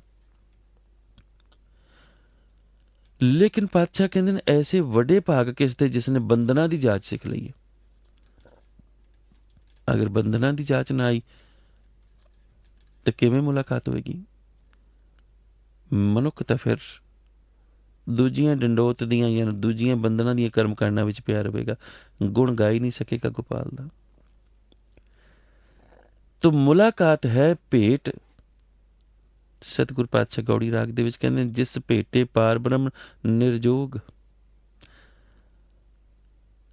ਤਿਸ ਭੇਟੇ ਸਾਧੂ ਕੇ ਚਰਨ। ਮੁਲਾਕਾਤ ਇੱਥੇ ਗੁਰਦੇਵ ਦੇ ਨਾਲ ਹੈ। ਵੱਡੇ ਭਾਗ ਭੇਟੇ ਗੁਰਦੇਵ। ਅਗਰ ਵੱਡੇ ਭਾਗ ਜਗ ਗਏ, ਗੁਰਦੇਵ ਦੇ ਨਾਲ ਮੁਲਾਕਾਤ ਹੋ ਗਈ, ਤਾਂ ਸਮਝਣਾ ਬੰਧਨ ਦੀ ਕਿਰਿਆ ਪੂਰੀ ਹੋ ਗਈ, ਬੰਧਨਾ ਕੰਪਲੀਟ ਹੋ ਗਈ, ਨਮਸਕਾਰ ਕਬੂਲ ਹੋ ਗਿਆ, ਗੁਣ ਗਾਉਣ ਦਾ ਫਾਇਦਾ ਹੋ ਗਿਆ। ਮੁਲਾਕਾਤ ਦਾ ਹੋਰ ਕੀ ਮਤਲਬ ਹੈ? ਔਰ ਅਗਰ ਮੁਲਾਕਾਤ ਹੋ ਗਈ ਤਾਂ ਫਿਰ ਕੋਟ ਪਰਾਧ ਮਿਟੇ ਹਰ ਸੇਵਾ। ਫਿਰ ਹਰੀ ਦੀ ਸੇਵਾ ਦਾ ਪਤਾ ਲੱਗ ਗਿਆ, ਔਰ ਹਰੀ ਦੀ ਸੇਵਾ ਵੀ ਬੰਧਨਾਂ ਦੇ ਵਿੱਚ ਗੁਣ ਗਾਇਨ ਦੇ ਕਰਕੇ ਹੀ ਹੈ। ਅਨਿਅਤਾ ਨਿਰੰਕਾਰ ਦੀ ਹੋਰ ਸੇਵਾ ਆਪਾਂ ਕੀ ਕਰਾਂਗੇ? ਤਾਂ ਫਿਰ ਕਿਹੜੇ ਕਰੋੜਾਂ ਅਪਰਾਧ, ਕਿਹੜੇ ਕਰੋੜਾਂ ਅਪਰਾਧ ਮਿਟ ਗਏ? ਅਪਰਾਧ ਦਾ ਮਤਲਬ ਹੈ ਅਪਰਾਧ। किस किस्म के करोड़ा अपराध मिट गए? कोट अपराध हमारे खंडो, अनक विधि समझावो। ਹਮ ਅਗਿਆਨ ਅਲਪ ਮਤ ਥੋੜੀ। ਕੋਟ ਪਰਾਧ ਮਿਟੇ ਤੇਰੀ ਸੇਵਾ, ਦਰਸ਼ਨ ਦੁਖ ਉਤਾਰਿਓ। ਪਾਤਸ਼ਾਹ ਪੰਚਮ ਦੀ ਬਾਣੀ ਗੁਰੂ ਗ੍ਰੰਥ ਸਾਹਿਬ ਜੀ ਦਾ ਅੰਗ 529। ਹੁਣ ਕਿਸ ਕਿਸਮ ਦੇ, ਕਿਸ ਤਰ੍ਹਾਂ ਦੇ ਅਪਰਾਧ ਕਿਸ ਦੇ ਕੱਟੇ ਗਏ? ਜੇ ਗੁਰੂ ਦੇ ਨਾਲ ਮੁਲਾਕਾਤ ਹੋ ਗਈ ਤਾਂ ਮਨੁੱਖ ਨੇ ਜਿਹੜੇ ਅਨੇਕਾਂ ਹੀ ਅਪਰਾਧ ਹੋਰ ਕਰਨੇ ਸਨ, ਗੁਰੂ ਦੇ ਮੁਲਾਕਾਤ ਤੋਂ ਬਿਨਾਂ ਉਹ ਸਾਰੇ ਦੇ ਸਾਰੇ ਮਿਟ ਗਏ, ਖਤਮ ਹੋ ਗਏ, ਨਜ਼ਰ ਹੀ ਨਹੀਂ ਆਏ, ਚਲੇ ਗਏ। ਕਿਉਂ? ਗੁਰੂ ਦੇ ਨਾਲ ਮੁਲਾਕਾਤ ਹੋ ਗਈ ਨਾ। ਤਾਂ ਖਿਮਾ ਕਰਨੀ, ਭੂਮੀਆਂ ਚੋਰ ਗੁਰੂ ਦੀ ਮੁਲਾਕਾਤ ਤੋਂ ਪਹਿਲਾਂ ਚੋਰ ਹੈ ਨਾ, ਬਾਅਦ 'ਚ ਤਾਂ ਨਹੀਂ ਨਾ। ਮਿਟ ਗਏ ਨਾ ਉਹਦੇ ਪਾਪ, ਨਹੀਂ ਤਾਂ ਉਹਨੇ ਚੋਰੀਆਂ ਹੀ ਕਰੀ ਜਾਣੀਆਂ ਸਨ। ਸੱਜਣ ਠੱਗ ਕਿੰਨੇ ਪਾਪ ਕਰ ਰਹੇ ਆ, ਲੇਕਿਨ ਗੁਰੂ ਨੂੰ ਮਿਲਣ ਤੋਂ ਪਹਿਲਾਂ, ਭੇਟ ਹੋਣ ਤੋਂ ਪਹਿਲਾਂ, ਮੁਲਾਕਾਤ ਹੋਣ ਤੋਂ ਪਹਿਲਾਂ, ਮੁਲਾਕਾਤ ਹੋ ਗਈ ਤਾਂ ਉਸ ਤੋਂ ਬਾਅਦ ਪਤਾ ਨਹੀਂ ਕਿੰਨੇ ਕੁ ਉਹਨੇ ਪਾਪ ਹੋਰ ਕਰਨੇ ਸਨ, ਸਾਰੇ ਮਿਟ ਗਏ ਨਾ। ਗੁਰੂ ਦੇ ਨਾਲ ਮੁਲਾਕਾਤ ਦਾ ਫਾਇਦਾ। ਪਰ ਗੁਰੂ ਦੇ ਨਾਲ ਮੁਲਾਕਾਤ, ਕੋਈ ਕਵੇ ਕਿ ਮੈਂ ਮੱਥਾ ਤਾਂ ਟੇਕ ਆਇਆ, ਪਰ ਚੋਰੀਆਂ ਜਾਰੀਆਂ ਵਿਕਾਰ ਉੱਦਾਂ ਹੀ ਜਾਰੀ ਨੇ, ਸਮਝ ਲੈਣਾ ਗੁਰੂ ਦੇ ਨਾਲ ਮੁਲਾਕਾਤ ਨਹੀਂ ਹੋਈ। ਜੇ ਗੁਰੂ ਦੇ ਨਾਲ ਮਿਲਣ ਤੋਂ ਬਾਅਦ ਖਾਹਿਸ਼ ਹੀ ਨਹੀਂ ਜਗੀ ਗੁਰੂ ਦਾ ਰੂਪ ਅਪਣਾਉਣ ਦੀ, ਸਾਬਤ ਸੂਰਤ ਹੋਣ ਦੀ, ਤਾਂ ਸਮਝ ਲੈਣਾ ਗੁਰੂ ਦੇ ਨਾਲ ਮੁਲਾਕਾਤ ਅਜੇ ਨਹੀਂ ਹੋਈ। ਫਿਰ ਬਹਾਨੇ ਨਾ ਬਣਾਉਣਾ ਕਿ ਬਖਸ਼ਿਸ਼ ਨਹੀਂ ਹੋਈ ਹੈ। ਬਹਾਨੇਬਾਜ਼ੀਆਂ ਦੇ ਵਿੱਚ ਮਨੁੱਖ ਆਪਣੀ ਜ਼ਿੰਦਗੀ ਬਤੀਤ ਕਰ ਦਿੰਦਾ। ਐਸੀ ਅਵਸਥਾ ਦੇ ਵਿੱਚ ਗੁਰੂ ਦੇ ਨਾਲ ਮੁਲਾਕਾਤ ਨਹੀਂ, ਨਾ ਹੀ ਕੋਟ ਅਪਰਾਧ ਮਿਟਣਗੇ। ਚਰਨ ਕਮਲ ਜਾਕਾ ਮਨ ਰਾਪੇ, ਸੋਕ ਅਗਨ ਤਿਸ ਜਨ ਨਾ ਵਿਆਪੇ। ਚਰਨ ਕਮਲ ਜਾਕਾ ਮਨ ਰਾਪੇ, ਰਾਪੇ ਦਾ ਮਤਲਬ ਰੰਗਿਆ ਗਿਆ। ਰੰਗੇ ਜਾਣ ਦਾ ਮਤਲਬ ਇਹ ਹੁੰਦਾ ਕਿ ਜਿਸ ਰੰਗ ਦੇ ਵਿੱਚ ਮਾਲਕ ਰੰਗਣਾ ਚਾਹਵੇ, ਇੱਕ ਕਪੜਾ ਹੈ ਮਾਲਕ ਦੇ ਹੱਥ ਵਿੱਚ ਹੈ, ਉਹ ਲਲਾਰੀ ਦੇ ਕੋਲ ਗਿਆ ਹੈ ਕਿ ਮੇਰਾ ਕਪੜਾ ਰੰਗ ਦੇ। ਨਾ ਲਲਾਰੀ ਦੀ ਇੱਛਾ ਹੈ, ਨਾ ਕੱਪੜੇ ਦੀ ਇੱਛਾ ਹੈ। ਰੰਗ ਕਿਹੜਾ ਚੜੇਗਾ? ਜੋ ਮਾਲਕ ਦੀ ਇੱਛਾ ਹੈ। ਮਾਲਕ ਕਹੇ ਇਸ ਨੂੰ ਨੀਲੇ ਰੰਗ 'ਚ ਰੰਗ ਦੇ, ਲਲਾਰੀ ਕਹੇਗਾ ਠੀਕ, ਕਪੜਾ ਸਵੀਕਾਰ ਕਰ ਲੇਗਾ। ਅਸੀਂ ਕੱਪੜੇ ਹਾਂ, ਗੁਰੂ ਲਲਾਰੀ ਹੈ। ਅਕਾਲ ਪੁਰਖ ਦੇ ਰੰਗ ਦੇ ਵਿੱਚ ਰੰਗੇ ਜਾਣ ਦੇ ਲਈ ਸਾਨੂੰ ਗੁਰੂ ਦੇ ਕੋਲ ਜਾਣਾ ਪਵੇਗਾ, ਫਿਰ ਅਕਾਲ ਪੁਰਖ ਦੇ ਰੰਗ ਦੇ ਵਿੱਚ ਆਪਾਂ ਰੰਗੇ ਜਾਵਾਂਗੇ। ਰੰਗੇ ਗਏ ਕਿਸ ਅਵਸਥਾ ਦੇ ਵਿੱਚ? ਮਨ ਰਾਪੇ, ਮਨ ਰੰਗ ਦੇਣਾ, ਭਾਵ ਗੁਰੂ ਦੇ ਰੰਗ ਦੇ ਵਿੱਚ ਰੰਗਿਆ ਜਾਣਾ। ਇਹ ਗੁਰੂ ਦਾ ਰੰਗ ਚੜ੍ਹ ਜਾਏ। ਗੁਰੂ ਦੇ ਰੰਗ ਚੜ੍ਹਨ ਦਾ ਲੱਖਣ ਹੀ ਹੈ ਕਿ ਗੁਰੂ ਦੀ ਹਰ ਇੱਛਾ, ਗੁਰੂ ਦਾ ਹਰ ਹੁਕਮ ਪ੍ਰਮਾਨ। ਅਗਰ ਐਸਾ ਹੋ ਗਿਆ ਤਾਂ ਸੋਗ ਦੀ ਅਗਨ ਫਿਰ ਨਹੀਂ ਰਹੇਗੀ। ਫਿਰ ਸੋਗ ਕਾਹਦਾ? ਕਿਉਂਕਿ ਸੰਸਾਰ ਦੇ ਵਿੱਚ ਤਾਂ ਹੈ ਹੀ ਦੁੱਖ, ਹੈ ਹੀ ਸੋਗ। ਲੇਕਿਨ ਤਿਸ ਜਨ ਨਾ ਵਿਆਪੇ, ਵਿਆਪੇ ਦਾ ਮਤਲਬ ਪਕੜ ਨਹੀਂ ਸਕਦੀ, ਉਸ ਤੱਕ ਪਹੁੰਚ ਨਹੀਂ ਕਰ ਸਕਦੀ, ਉਸ ਤੱਕ ਜ਼ੋਰ ਨਹੀਂ ਪਾ ਸਕਦੀ। ਲੇਕਿਨ ਬਾਰ-ਬਾਰ ਬੇਨਤੀ ਮੈਂ ਇਹ ਕਰਦਾ ਕਿ ਸਤਿਗੁਰ ਨੇ ਕਿਤੇ ਨਹੀਂ ਕਿਹਾ ਕਿ ਤੇਰੀ ਜ਼ਿੰਦਗੀ ਵਿੱਚ ਸੋਗ ਨਹੀਂ ਹੋਏਗਾ ਜਾਂ ਅਗਨ ਨਹੀਂ ਹੋਏਗੀ, ਜਾਂ ਤੇਰੀ ਜ਼ਿੰਦਗੀ ਦੇ ਵਿੱਚ ਕੋਈ ਵਿਛੋੜਾ ਨਹੀਂ ਹੋਏਗਾ, ਜਾਂ ਜ਼ਿੰਦਗੀ ਦੇ ਵਿੱਚ ਕੋਈ ਰੋਗ ਨਹੀਂ ਹੋਏਗਾ। ਐਸਾ ਸਤਿਗੁਰ ਨੇ ਕਿਤੇ ਨਹੀਂ ਕਿਹਾ। ਹਾਂ, ਵਿਆਪੇਗਾ ਨਹੀਂ, ਪਾਤਸ਼ਾਹ ਬਾਰ-ਬਾਰ ਕਹਿ ਰਹੇ ਨੇ, ਕਿਉਂਕਿ ਲਾਰਾ ਨਹੀਂ ਲਾ ਰਹੇ ਸਤਿਗੁਰ। ਵਿਆਪੇਗਾ ਨਹੀਂ, ਸੋਗ ਦੇ ਹੁੰਦਿਆਂ ਹੋਇਆਂ ਸੋਗ ਮਹਿਸੂਸ ਨਾ ਹੋਵੇ, ਸਮਝ ਲੈਣਾ ਗੁਰੂ ਦੇ ਨਾਲ ਮੁਲਾਕਾਤ ਹੋ ਗਈ। ਕਿਉਂਕਿ ਘਰ ਬਣਿਆ ਹੋਵੇ ਔਰ ਉੱਪਰ ਬਾਰਿਸ਼ ਹੋ ਰਹੀ ਹੋਵੇ, ਛੱਤ ਉੱਪਰ ਹੋਵੇ, ਤਾਂ ਛੱਤ ਦੇ ਉੱਪਰ ਬਾਰਿਸ਼ ਤਾਂ ਹੋ ਰਹੀ ਹੈ, ਪਰ ਸਾਡੇ ਤੱਕ ਕਿਉਂ ਨਹੀਂ ਪਹੁੰਚ ਰਹੀ? ਕਿਉਂਕਿ ਸਾਡਾ ਘਰ ਬਣਿਆ ਹੋਇਆ, ਅਸੀਂ ਯਤਨ ਕੀਤਾ ਹੋਇਆ ਨਾ। ਇਹਦਾ ਮਤਲਬ ਇਹ ਨਹੀਂ ਕਿ ਬਾਰਿਸ਼ ਹੀ ਰੁਕ ਜਾਏਗੀ। ਘਰ ਬਣਾ ਲਵਾਂਗੇ ਤਾਂ ਬਾਰਿਸ਼ ਹੀ ਨਹੀਂ ਪਵੇਗੀ, ਘਰ ਬਣਾ ਲਵਾਂਗੇ ਤਾਂ ਗਰਮੀ ਨਹੀਂ ਪਵੇਗੀ, ਘਰ ਬਣਾ ਲਵਾਂਗੇ ਤਾਂ ਸਰਦੀ ਨਹੀਂ ਪਏਗੀ, ਸਭ ਕੁਝ ਹੋਏਗਾ। ਲੇਕਿਨ ਘਰ ਬਣਿਆ ਹੋਵੇਗਾ ਤਾਂ ਜ਼ੋਰ ਨਹੀਂ ਪਾ ਸਕੇਗੀ, ਕਿਉਂਕਿ ਸਰਦੀ ਹੋਏਗੀ ਤਾਂ ਸੈਂਟਰਲ ਹੀਟਿੰਗ ਚਲਾ ਲਵਾਂਗੇ, ਗਰਮੀ ਹੋਏਗੀ ਤਾਂ ਕੂਲਰ ਲਾ ਲਵਾਂਗੇ, ਬਾਰਿਸ਼ ਹੋਏਗੀ ਤਾਂ ਛੱਤ ਹੈ ਹੀ ਉੱਪਰ। ਸਭ ਕੁਝ ਦੇ ਹੁੰਦਿਆਂ ਹੋਏ ਸਾਡੇ ਤੱਕ ਕੁਝ ਵੀ ਨਾ ਪਹੁੰਚ ਸਕੇ, ਇਹਦਾ ਮਤਲਬ ਅਸੀਂ ਘਰ ਬਣਾ ਲਿਆ।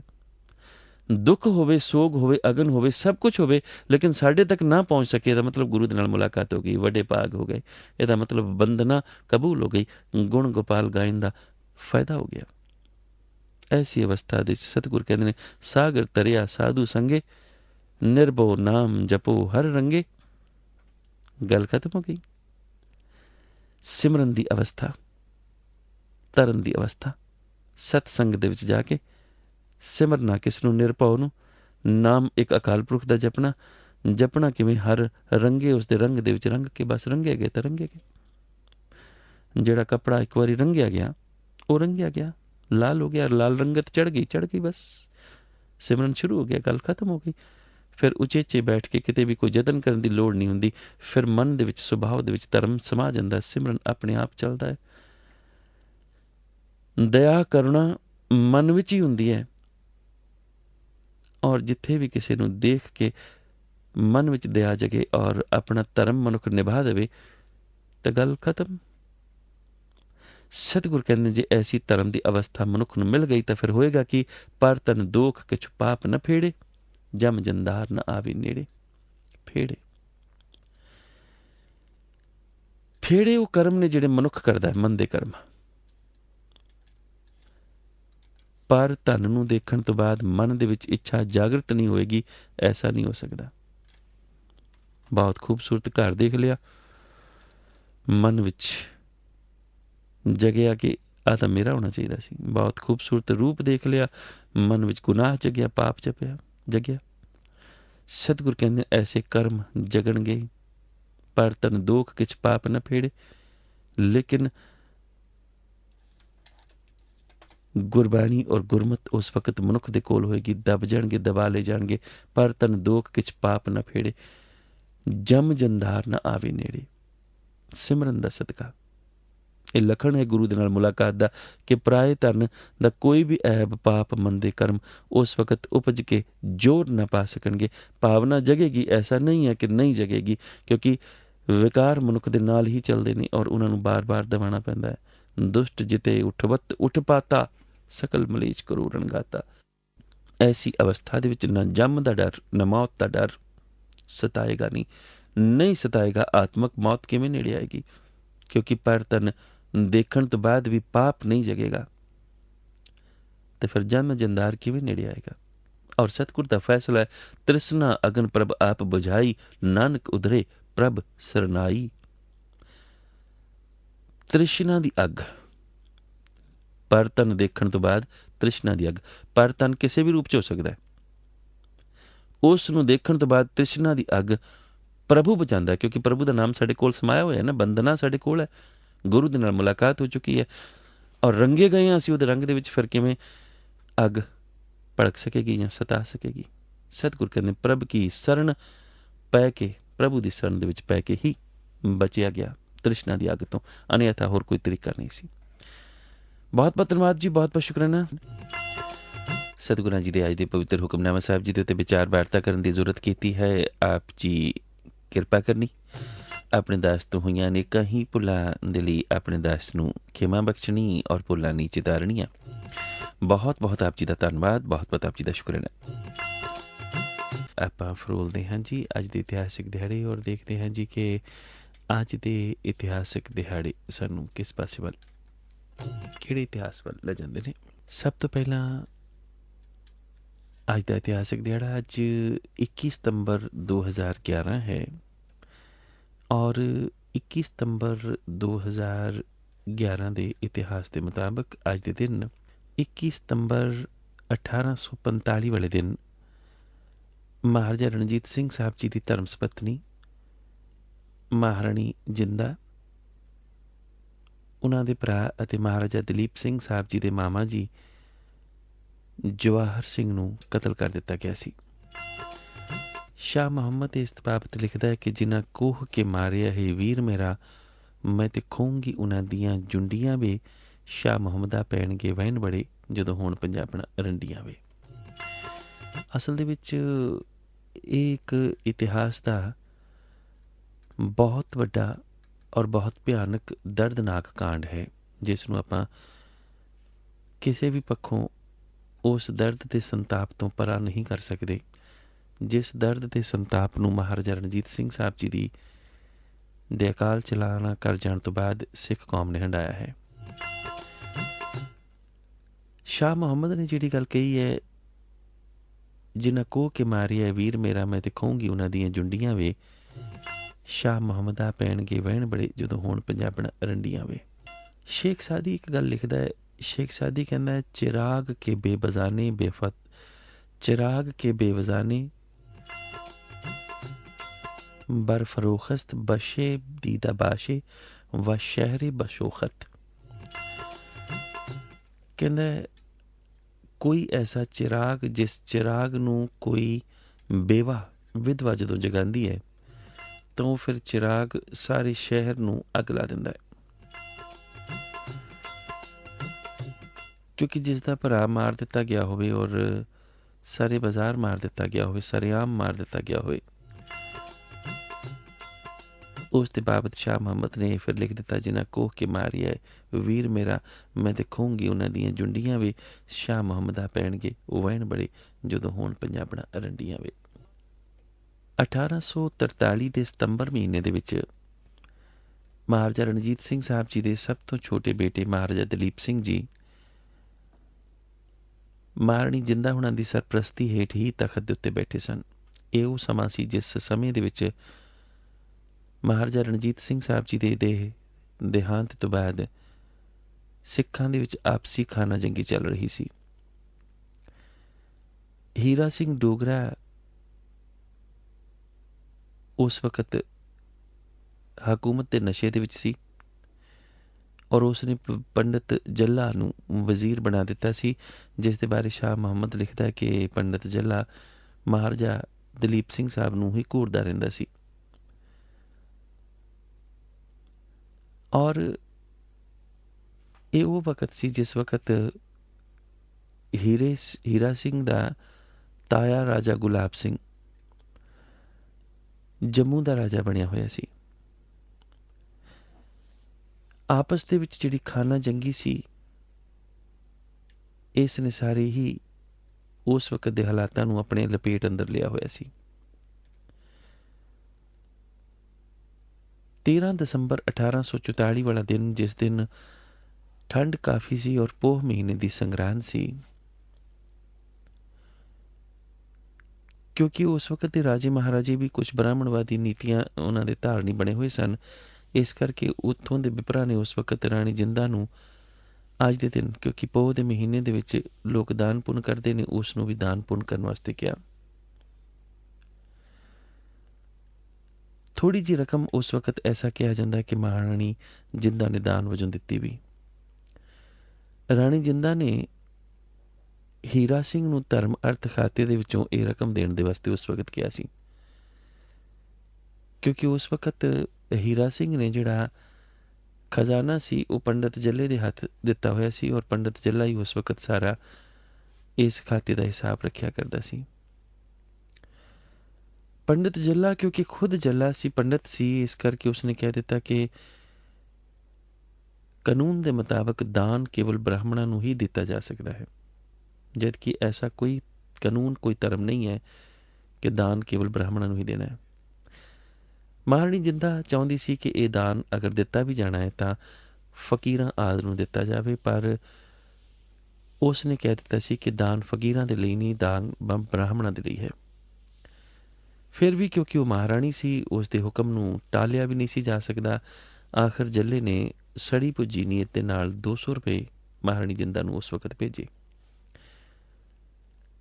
ਰਾਣੀ ਜਿੰਦਾ ਨੇ ਇਸ ਨੂੰ ਆਪਣਾ ਮਜ਼ਾਕ ਸਮਝਿਆ, ਇਸ ਕਰਕੇ ਉਹਨਾਂ ਨੇ ਇਸ ਰਕਮ ਨੂੰ ਲੈਣ ਤੋਂ ਇਨਕਾਰ ਕਰ ਦਿੱਤਾ। ਹੁਣ ਐਸਾ ਕਿਹਾ ਜਾਂਦਾ ਹੈ ਕਿ ਮਹਾਰਾਣੀ ਜਿੰਦਾ ਨੇ ਉਸ ਵਕਤ ਖਾਲਸੇ ਦੇ ਨਾਲ, ਯਾਨੀ ਕਿ ਸਿੱਖ ਫੌਜਾਂ ਦੇ ਨਾਲ ਆਪਣਾ ਰਾਬਤਾ ਕੀਤਾ ਔਰ ਉਹਨਾਂ ਨੂੰ ਕਿਹਾ ਕਿ ਮਹਾਰਾਜਾ ਦਲੀਪ ਸਿੰਘ ਅਜੇ ਬਾਲਕ ਹੈ ਔਰ ਇਸ ਦੀ ਸਰਪ੍ਰਸਤੀ ਦਾ ਜ਼ਿੰਮਾ ਮਾਂ ਹੋਣ ਦੇ ਨਾਤੇ ਮੇਰੇ ਹੱਥ ਵਿੱਚ ਤੁਸੀਂ ਸੌਂਪਿਆ ਹੈ। ਮੈਂ ਨਹੀਂ ਚਾਹੁੰਦੀ ਕਿ ਕਿਸੇ ਵਿਪਰ ਦਾ, ਕਿਸੇ ਪੰਡਿਤ ਦਾ ਸਿੱਖ ਰਾਜ ਦੇ ਵਿੱਚ ਕੋਈ ਦਖਲ ਹੋਵੇ। ਇਸ ਕਰਕੇ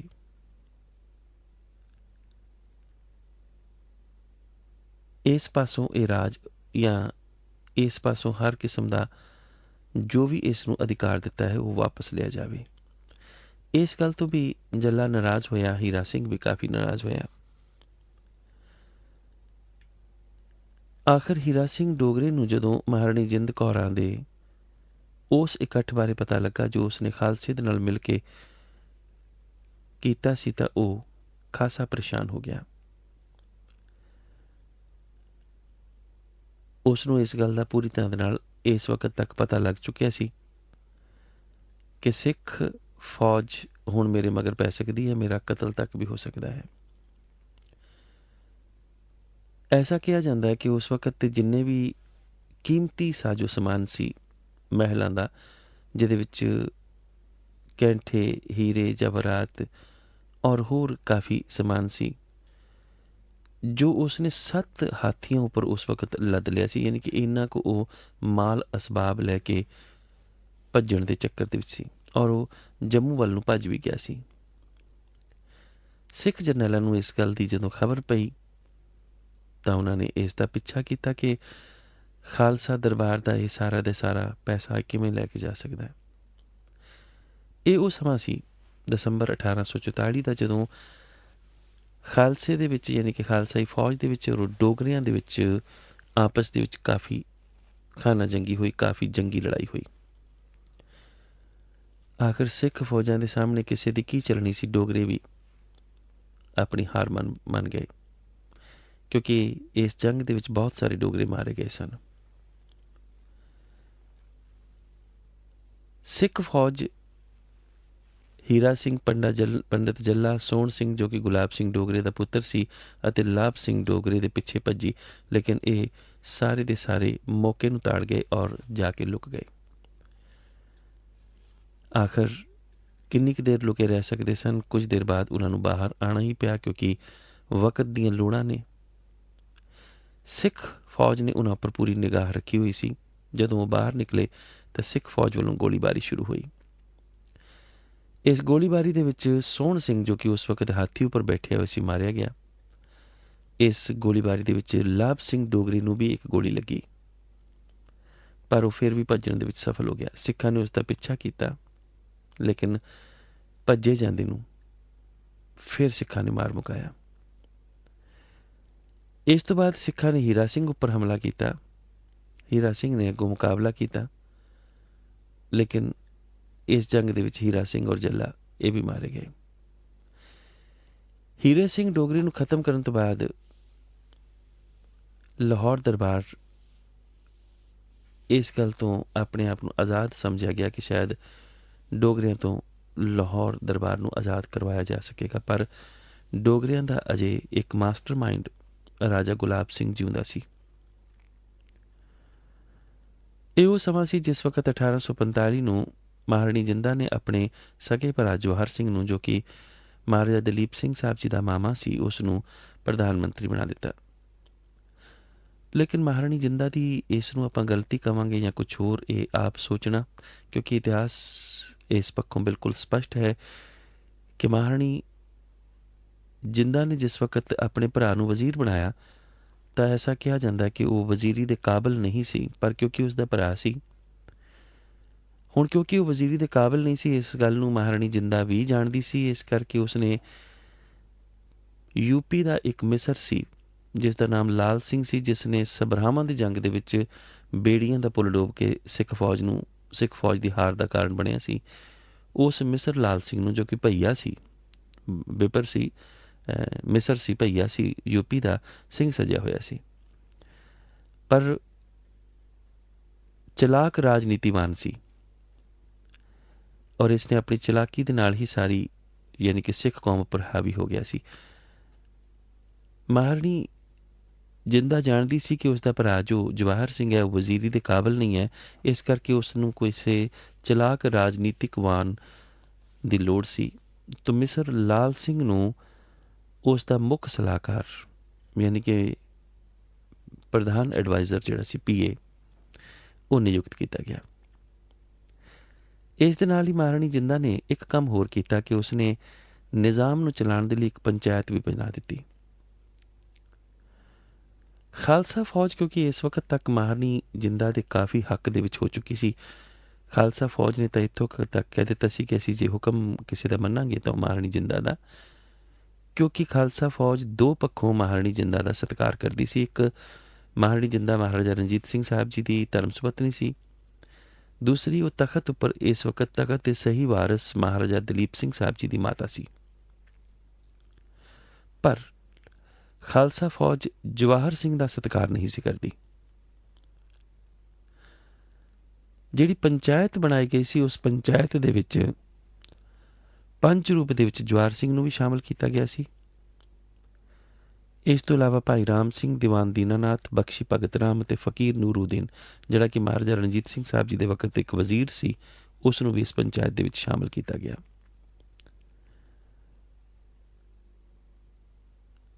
ਪੰਚਾਂ ਦੇ ਵਿੱਚ ਕੁਝ ਲੋਕ ਉਸ ਵਕਤ ਗੋਰੀ ਜਿਹੜੀ ਸਰਕਾਰ ਸੀ ਉਸ ਪਾਸ ਵਿਕੇ ਹੋਏ ਸਨ। ਸਭ ਤੋਂ ਵੱਡਾ ਸ਼ੱਕ ਉਸ ਵਕਤ ਦੀਵਾਨ ਦੀਨਾਨਾਥ ਉੱਪਰ ਕੀਤਾ ਜਾਂਦਾ ਸੀ, ਜਿਸ ਨੂੰ ਕਿ ਕਈ ਵਾਰੀ ਅੰਗਰੇਜ਼ਾਂ ਦੇ ਨਾਲ ਰਾਬਤਾ ਕਰਦਿਆਂ ਹੋਇਆਂ ਖਾਲਸਾਈ ਫੌਜ ਨੇ ਦੇਖ ਵੀ ਲਿਆ ਸੀ। ਇਹ ਉਹ ਵਕਤ ਸੀ ਜਿਸ ਵਕਤ ਖਾਲਸਾਈ ਫੌਜਾਂ ਨੂੰ ਤਨਖਾਹ ਤੱਕ ਦੇਣ ਦੇ ਲਈ ਖਾਲਸਾਈ ਖਜ਼ਾਨੇ ਦੇ ਵਿੱਚ ਮਾਇਆ ਨਹੀਂ ਸੀ, ਪੈਸੇ ਨਹੀਂ ਸੀ, ਕਿਉਂਕਿ ਸਰਕਾਰੀ ਖਜ਼ਾਨੇ ਦੀ ਹਾਲਤ ਕਾਫੀ ਖਸਤਾ ਹੋ ਚੁੱਕੀ ਸੀ।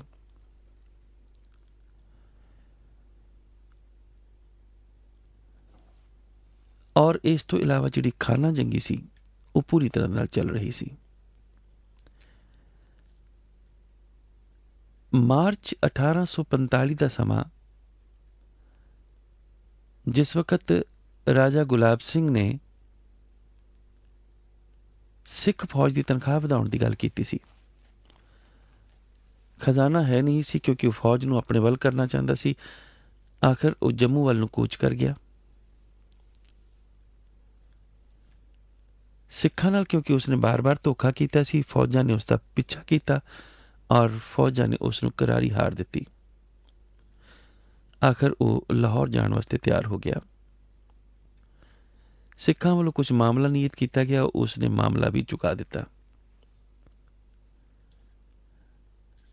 ਲੇਕਿਨ ਗੁਲਾਬ ਸਿੰਘ ਦੇ ਮਨ ਦੇ ਵਿੱਚ ਸਿੱਖਾਂ ਦੇ ਪ੍ਰਤੀ ਉਸ ਵਕਤ ਤੱਕ ਰੰਜਿਸ਼ ਜਾਗ ਚੁੱਕੀ ਸੀ। ਇਸ ਕਰਕੇ ਉਸਨੇ ਖਾਲਸਾਈ ਫੌਜ ਨੂੰ ਖਤਮ ਕਰਨ ਦਾ ਤਰੀਕਾ ਸੋਚਿਆ ਕਿ ਗੋਰਿਆਂ ਦੇ ਨਾਲ, ਯਾਨੀ ਕਿ ਅੰਗਰੇਜ਼ ਫੌਜ ਦੇ ਨਾਲ ਆਪਣਾ ਰਾਬਤਾ ਕਰ ਲਵੇ। ਉਸਨੇ ਅੰਗਰੇਜ਼ਾਂ ਦੇ ਨਾਲ ਉਸ ਵਕਤ ਆਪਣਾ ਰਾਬਤਾ ਕਾਇਮ ਕਰ ਲਿਆ, ਕਿਉਂਕਿ ਉਹ ਖੁਦ ਡੋਗਰਾ ਸੀ। ਇਸ ਕਰਕੇ ਉਸਨੇ ਪੁਰਾਣੇ ਜਿਹੜੇ ਡੋਗਰੇ ਸਨ ਉਹ ਵੀ ਇਕੱਠੇ ਕੀਤੇ ਔਰ ਹੋਰ ਵੀ ਲੋਕਾਂ ਨੂੰ ਨਾਲ ਲੈ ਕੇ ਅੰਦਰੋਂ ਹੀ ਅੰਦਰ ਜਵਾਰ ਸਿੰਘ ਦੇ ਖਿਲਾਫ ਇੱਕ ਬਗਾਵਤ ਸ਼ੁਰੂ ਕਰ ਦਿੱਤੀ। ਔਰ ਇਹ ਬਗਾਵਤ ਦਾ ਨਤੀਜਾ ਇਹ ਨਿਕਲਿਆ ਕਿ ਆਖਰ ਇੱਕ ਦਿਨ ਉਸਨੇ ਜਵਾਰ ਸਿੰਘ ਨੂੰ ਮਾਰਨ ਦੀ ਵੀ ਵਿਉਂਤ ਕੱਢ ਲਈ ਔਰ ਉਸਨੇ ਆਪਣੇ ਨਾਲ ਪ੍ਰਿਥਵੀ ਸਿੰਘ ਨਾਮ ਦੇ ਡੋਗਰੇ ਨੂੰ ਔਰ ਕੁਝ ਹੋਰ ਵਿਅਕਤੀਆਂ ਨੂੰ ਭੜਕਾ ਕੇ ਜਵਾਰ ਸਿੰਘ ਦੇ ਖਿਲਾਫ ਕਰਨਾ ਸ਼ੁਰੂ ਕਰ ਦਿੱਤਾ। ਜਵਾਰ ਸਿੰਘ ਨੂੰ ਇਸ ਗੱਲ ਦਾ ਪਤਾ ਲੱਗ ਗਿਆ ਕਿਉਂਕਿ ਮਿਸਰ ਤੇਜਾ ਸਿੰਘ ਨੇ ਉਸ ਨੂੰ ਇਸ ਗੱਲ ਬਾਰੇ ਜਾਣੂ ਕਰਵਾ ਦਿੱਤਾ ਕਿ ਤੇਰੇ ਖਿਲਾਫ ਜਿਹੜੀ ਹੈ ਸਾਜ਼ਿਸ਼ ਘੜੀ ਜਾ ਰਹੀ ਹੈ। ਦੂਜੇ ਪਾਸੇ ਜਵਾਰ ਸਿੰਘ ਨੇ ਵੀ ਕੁਝ ਐਸੀ ਤਰਕੀਬ ਕਰਨੀ ਸ਼ੁਰੂ ਕਰ ਦਿੱਤੀ ਕਿ ਉਹ ਗੁਲਾਬ ਸਿੰਘ ਦੇ ਖਿਲਾਫ ਕਿਸੇ ਕਿਸਮ ਦੀ ਕੋਈ ਕਾਰਵਾਈ ਕਰ ਸਕੇ। ਮਹਾਰਾਜਾ ਰਣਜੀਤ ਸਿੰਘ ਸਾਹਿਬ ਦਾ ਇੱਕ ਹੋਰ ਸਾਹਿਬਜ਼ਾਦਾ ਕੰਵਰ ਪਿਸ਼ੌਰਾ ਸਿੰਘ ਇਸ ਵਕਤ ਜੋ ਸਿਆਲਕੋਟ ਦੇ ਵਿੱਚ ਸੀ, ਉਸ ਨੂੰ ਵੀ ਗੁਲਾਬ ਸਿੰਘ ਨੇ ਆਪਣੇ ਨਾਲ ਮਿਲਾ ਲਿਆ। ਪਿਸ਼ੌਰਾ ਸਿੰਘ ਪਹਿਲਾਂ ਹੀ ਚਾਹੁੰਦਾ ਸੀ ਕਿ ਹਕੂਮਤ ਜਿਹੜੀ ਹੈ ਉਹ ਮਹਾਰਾਣੀ ਜਿੰਦਾ ਦੇ ਹੱਥ ਵਿੱਚ ਨਹੀਂ ਬਲਕਿ ਉਸ ਦੇ ਹੱਥ ਵਿੱਚ ਹੋਣੀ ਚਾਹੀਦੀ ਹੈ। ਇਸ ਕਰਕੇ ਗੁਲਾਬ ਸਿੰਘ ਨੇ ਉਸ ਨੂੰ ਇਹ ਲਾਲਚ ਦਿੱਤਾ ਕਿ ਅਗਰ ਜਵਾਰ ਸਿੰਘ ਮਰ ਜਾਂਦਾ ਹੈ ਤਾਂ ਹਕੂਮਤ ਦੀ ਬਾਗਡੋਰ ਪਿਸ਼ੌਰਾ ਸਿੰਘ ਦੇ ਹੱਥ ਵਿੱਚ ਦਿੱਤੀ ਜਾ ਸਕਦੀ ਹੈ। ਇਸ ਲਾਲਚ ਵਸ ਪਿਸ਼ੌਰਾ ਸਿੰਘ ਵੀ ਗੁਲਾਬ ਸਿੰਘ ਦੀ ਚੁੱਕ ਚੁਕਾਈ ਦੇ ਵਿੱਚ ਆ ਗਿਆ ਔਰ ਬਗਾਵਤ ਸ਼ੁਰੂ ਕਰ ਦਿੱਤੀ। ਜਵਾਰ ਸਿੰਘ ਨੂੰ ਇਸ ਗੱਲ ਦਾ ਪਤਾ ਲੱਗ ਗਿਆ। ਉਸਨੇ ਗੁਲਾਬ ਸਿੰਘ ਦੀ ਗ੍ਰਿਫਤਾਰੀ ਦੇ ਹੁਕਮ ਜਾਰੀ ਕਰ ਦਿੱਤੇ। ਇਸ ਦੇ ਨਾਲ ਹੀ ਪਿਸ਼ੌਰਾ ਸਿੰਘ ਨੂੰ ਗ੍ਰਿਫਤਾਰ ਕੀਤੇ ਜਾਣ ਦੇ ਲਈ ਵੀ ਵਾਰੰਟ ਇਸ਼ੂ ਕਰ ਦਿੱਤੇ ਗਏ। ਪਿਸ਼ੌਰਾ ਸਿੰਘ ਇਸ ਗੱਲ ਤੋਂ ਅਣਜਾਣ ਸੀ। ਜਿਸ ਵਕਤ ਉਹ ਲਾਹੌਰ ਵੱਲ ਨੂੰ ਕੂਚ ਕਰ ਰਿਹਾ ਸੀ, ਰਸਤੇ ਦੇ ਵਿੱਚ ਹੀ ਉਸ ਨੂੰ ਗ੍ਰਿਫਤਾਰ ਕਰਕੇ ਉਸ ਦਾ ਕਤਲ ਕਰ ਦਿੱਤਾ ਗਿਆ। ਅਸਲ ਦੇ ਵਿੱਚ ਇਹ ਕਤਲ ਗੁਲਾਬ ਸਿੰਘ ਨੇ ਕਰਵਾਇਆ ਸੀ, ਲੇਕਿਨ ਕਿਉਂਕਿ ਜਵਾਰ ਸਿੰਘ ਉਸ ਵਕਤ ਪ੍ਰਧਾਨ ਮੰਤਰੀ ਸੀ ਔਰ ਪਿਸ਼ੌਰਾ ਸਿੰਘ ਦੇ ਖਿਲਾਫ ਜਵਾਰ ਸਿੰਘ ਵੱਲੋਂ ਗ੍ਰਿਫਤਾਰੀ ਵਾਰੰਟ ਜਾਰੀ ਹੋਏ ਸਨ, ਗੁਲਾਬ ਸਿੰਘ ਨੂੰ ਲੋਕਾਂ ਨੂੰ ਇਸ ਗੱਲ ਨੂੰ ਭੜਕਾਉਣ ਦੇ ਵਿੱਚ ਕੋਈ ਦੇਰ ਨਾ ਲੱਗੀ ਕਿ ਇਹ ਕਤਲ ਉਸਨੇ ਨਹੀਂ ਸਗੋਂ ਜਵਾਰ ਸਿੰਘ ਨੇ ਕਰਵਾਇਆ ਹੈ। ਇਸ ਪ੍ਰਚਾਰ ਦੇ ਵਿੱਚ ਡੋਗਰਿਆਂ ਨੇ ਉਸ ਦਾ ਪੂਰਾ ਸਾਥ ਦਿੱਤਾ। ਨਤੀਜਾ ਇਹ ਨਿਕਲਿਆ ਕਿ ਸਿੱਖ ਫੌਜਾਂ ਜਵਾਰ ਸਿੰਘ ਦੇ ਖਿਲਾਫ ਹੋ ਗਈਆਂ, ਕਿਉਂਕਿ ਸਿੱਖ ਫੌਜਾਂ ਦੇ ਵਿੱਚ ਸ਼ਹਿਜ਼ਾਦਾ ਪਿਸ਼ੌਰਾ ਸਿੰਘ ਦੇ ਲਈ ਇਸ ਕਰਕੇ ਸਤਿਕਾਰ ਸੀ ਕਿਉਂਕਿ ਸ਼ਹਿਜ਼ਾਦਾ ਪਿਸ਼ੌਰਾ ਸਿੰਘ ਜਿਹੜਾ ਸੀ ਉਹ ਮਹਾਰਾਜਾ ਰਣਜੀਤ ਸਿੰਘ ਸਾਹਿਬ ਦਾ ਬੇਟਾ ਸੀ। ਆਖਰ ਜਦੋਂ ਸਿੱਖ ਫੌਜਾਂ ਖਿਲਾਫ ਹੋ ਗਈਆਂ ਜਵਾਰ ਸਿੰਘ ਦੇ, ਤਾਂ ਫਿਰ ਕੌਣ ਬਚਾ ਸਕਦਾ ਸੀ ਜਵਾਰ ਸਿੰਘ ਨੂੰ? ਆਖਰ ਅੱਜ ਦੇ ਦਿਨ ਜਵਾਰ ਸਿੰਘ ਨੂੰ ਵੀ ਫਿਰ ਕਤਲ ਕਰ ਦਿੱਤਾ ਗਿਆ। ਐਸਾ ਕਿਹਾ ਜਾਂਦਾ ਹੈ ਕਿ ਜਿਸ ਵਕਤ ਉਸ ਨੂੰ ਕਤਲ ਕੀਤਾ ਜਾਣਾ ਸੀ ਜਵਾਰ ਸਿੰਘ ਨੂੰ, ਤਾਂ ਉਸ ਨੇ ਮਹਾਰਾਣੀ ਜਿੰਦਾ ਦੇ ਛੋਟੇ ਬੇਟੇ ਮਹਾਰਾਜਾ ਦਲੀਪ ਸਿੰਘ ਨੂੰ, ਜਿਹੜਾ ਕਿ ਉਸ ਦਾ ਭਾਣਜਾ ਸੀ, ਉਸ ਨੂੰ ਗੋਦੀ ਵਿੱਚ ਚੁੱਕ ਲਿਆ ਔਰ ਵਾਸਤਾ ਪਾਇਆ। ਲੇਕਿਨ ਸਿੱਖ ਫੌਜਾਂ ਨੇ ਉਸ ਦੀ ਗੋਦੀ ਦੇ ਵਿੱਚੋਂ ਮਹਾਰਾਜੇ ਨੂੰ ਖੋਹ ਲਿਆ ਅਤੇ ਅੱਜ ਦੇ ਦਿਨ ਭਾਵ 21 ਸਤੰਬਰ 1845 ਵਾਲੇ ਦਿਨ ਜਵਾਰ ਸਿੰਘ ਨੂੰ, ਜਿਹੜਾ ਕਿ ਮਹਾਰਾਣੀ ਜਿੰਦਾ ਦਾ ਭਰਾ ਸੀ, ਉਸ ਨੂੰ ਕਤਲ ਕਰ ਦਿੱਤਾ। ਜਿਸ ਦੇ ਲਈ ਸ਼ਾਹ ਮੁਹੰਮਦ ਲਿਖਦੇ ਨੇ, ਜਿਨ੍ਹਾਂ ਕੋਹ ਕੇ ਮਾਰਿਆ ਵੀਰ ਮੇਰਾ, ਮੈਂ ਤੇ ਖੋਉਂਗੀ ਉਹਨਾਂ ਦੀਆਂ ਜੁੰਡੀਆਂ ਵੇ, ਸ਼ਾਹ ਮੁਹੰਮਦ ਆ ਪੈਣਗੇ ਵਹਿਣ ਬੜੇ, ਜਦੋਂ ਹੋਣ ਪੰਜਾਬਣਾ ਰੰਡੀਆਂ ਵੇ। ਅੱਜ ਦੇ ਦਿਨ ਭਾਵ 21 ਸਤੰਬਰ 1922 ਵਾਲੇ ਦਿਨ ਬਾਬਰਾਂ ਵੱਲੋਂ ਆਪਣੀ ਅਖਬਾਰ ਬਾਬਰ ਅਕਾਲੀ ਦੁਆਬਾ ਨਿਊਜ਼ਪੇਪਰ ਦੇ ਉੱਪਰ ਬਕਾਇਦਾ ਇਹ ਅਪੀਲ ਲਿਖਤੀ ਤੌਰ ਪਰ ਜਾਰੀ ਕੀਤੀ ਗਈ ਕਿ ਬਰਤਾਨਵੀ ਫੌਜਾਂ ਦੇ ਵਿੱਚ ਜਿੰਨੇ ਵੀ ਗੁਰਕੇ ਸਿੱਖ ਨੇ ਉਹ ਬਾਬਰ ਅਕਾਲੀਆਂ ਦੇ ਵਿੱਚ ਸ਼ਾਮਲ ਹੋ ਜਾਣ, ਤਾਂ ਕਿ ਦੇਸ਼ ਦੀ ਆਜ਼ਾਦੀ ਪੂਰੀ ਤਰ੍ਹਾਂ ਦੇ ਨਾਲ ਆਪਾਂ ਲੜ ਸਕੀਏ। ਅੱਜ ਦੇ ਦਿਨ ਭਾਵ 21 ਸਤੰਬਰ 1923 ਵਾਲੇ ਦਿਨ ਜੰਡੂ ਸੰਘਾ ਦੇ ਊਧਮ ਸਿੰਘ ਨਾਮ ਦੇ ਇੱਕ ਵਿਅਕਤੀ ਨੂੰ, ਜੋ ਕਿ ਸ਼੍ਰੋਮਣੀ ਗੁਰਦੁਆਰਾ ਪ੍ਰਬੰਧਕ ਕਮੇਟੀ ਦਾ ਮੈਂਬਰ ਸੀ, ਉਸ ਨੂੰ ਗ੍ਰਿਫਤਾਰ ਕਰ ਲਿਆ ਗਿਆ ਸੀ। ਅੱਜ ਦੇ ਦਿਨ ਭਾਵ 21 ਸਤੰਬਰ 1960 ਵਾਲੇ ਦਿਨ ਕਰਨਾਲ ਤੋਂ ਇੱਕ ਨੌਜਵਾਨ ਸਿੱਖ ਬੱਚੇ, ਜਿਸ ਦਾ ਨਾਮ ਕਾਕਾ ਇੰਦਰਜੀਤ ਸਿੰਘ ਕਰਕੇ ਇਤਿਹਾਸ ਦੇ ਵਿੱਚ ਆਇਆ ਹੈ, ਉਸ ਨੂੰ ਖੂਹ ਦੇ ਵਿੱਚ ਪੁੱਠਾ ਲਟਕਾ ਕੇ ਸ਼ਹੀਦ ਕੀਤਾ ਗਿਆ ਸੀ, ਤਸੀਹੇ ਦੇ ਕੇ। ਉਸ ਦਾ ਜੁਰਮ ਸਿਰਫ ਇੰਨਾ ਸੀ ਕਿ ਉਸਨੇ ਪੰਜਾਬੀ ਸੂਬੇ ਦੇ ਹੱਕ ਦੇ ਵਿੱਚ ਪੰਜਾਬੀ ਸੂਬਾ